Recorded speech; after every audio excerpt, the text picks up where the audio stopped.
High creatinine, 5 kidney-safe beans you can eat daily.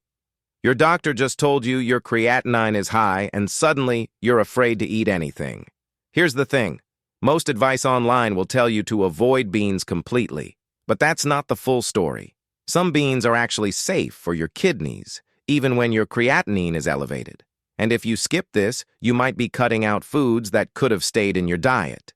In this video, I'm walking you through 5 kidney-safe beans you can eat daily without worry. We'll cover why they're safe, how to prepare them, and how they fit into real meals. So stick around. Let's start with mung beans. And honestly, if you're new to managing high creatinine, this is probably the safest place to begin. Mung beans are small, green, and incredibly gentle on your kidneys. The reason comes down to numbers that actually matter. They're naturally lower in both potassium and phosphorus compared to most other beans.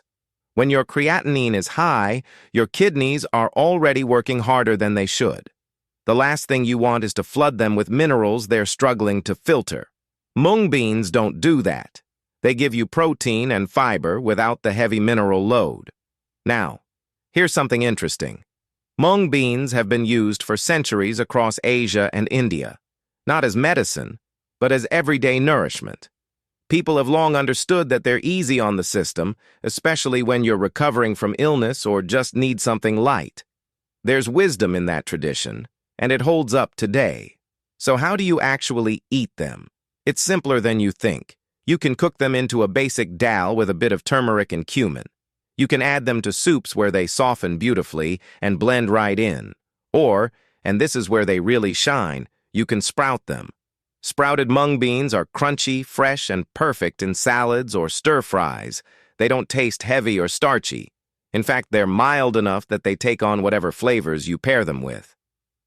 What I appreciate most about mung beans is how normal they feel. You're not choking down something bland because it's good for you. You're eating real food that happens to support your kidneys. You can have them for lunch without thinking twice. They digest easily. They don't sit heavy in your stomach, and they fit into your week without any drama. That's the kind of food you want when you're managing creatinine. Something reliable, something real. Before we move on to the next bean, I want to know something. Are you watching this because you've recently been told your creatinine is high and you're trying to figure out what you can still eat? If yes, type a 1 in the comments. If you're here supporting someone else going through this, type a 0. And if you want more practical, no-nonsense guidance on eating for kidney health, subscribe to the channel and turn on notifications. Now, if mung beans feel a bit unfamiliar, this next one is going to feel like coming home. Green beans. Yes, the same ones you've been eating your whole life. The ones that show up on dinner plates and casseroles next to roasted chicken. Here's what a lot of people don't realize. Green beans are technically beans, but they behave completely differently than the dried varieties that worry you. The difference is huge. Green beans are fresh, which means they haven't gone through the drying process that concentrates minerals. Because of that, they're naturally low in potassium and phosphorus. We're talking about one of the safest vegetables you can put on your plate when your creatinine is elevated. They don't stress your kidneys the way kidney beans or black beans might. They're light, they're clean, and your body handles them with ease. Think about it this way. Dried beans are dense and packed with everything that builds up during the drying process. Green beans are still tender, still full of water, and that keeps the mineral content down. It's the same plant, just at a different stage, and that stage matters. Preparing them couldn't be easier. Steam a handful with a little salt and pepper. Sauté them in a pan with garlic and olive oil. Toss them into a stir-fry with whatever vegetables you have on hand. They cook quickly, they taste fresh, and they don't require any special techniques or soaking rituals.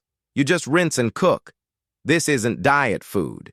This isn't something you suffer through because your doctor told you to. Green beans are something most people already like, and the good news is you don't have to give them up. In fact, you should keep eating them.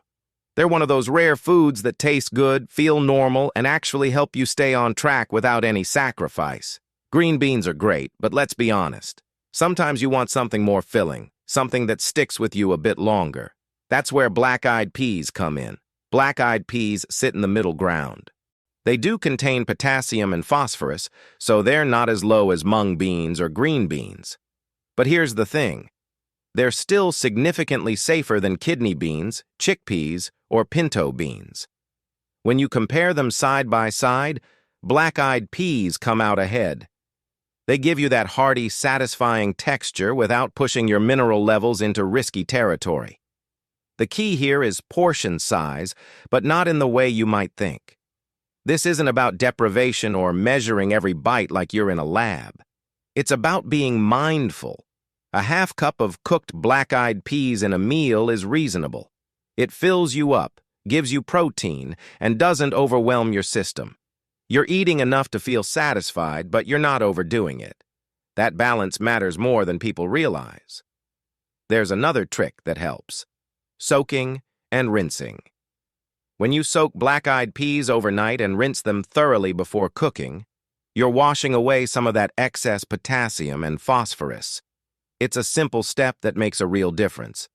Drain the soaking water, rinse again under fresh water, then cook them in clean water. You're already ahead. So how do you eat them? Think comfort food. Add them to a warm stew with vegetables and a bit of broth. Mix them into a salad with tomatoes, cucumbers, and a light vinaigrette. Serve them over rice with some greens on the side. These are meals that feel familiar, meals that remind you of home. Managing high creatinine doesn't mean you have to eat bland, boring food. Black-eyed peas prove that. You can still enjoy what you're eating and take care of your kidneys at the same time. Once you understand how black-eyed peas work with a little attention to portion size, lima beans start to make sense too. Lima beans, sometimes called butter beans, fall into that same moderate category. They do carry potassium. There's no getting around that.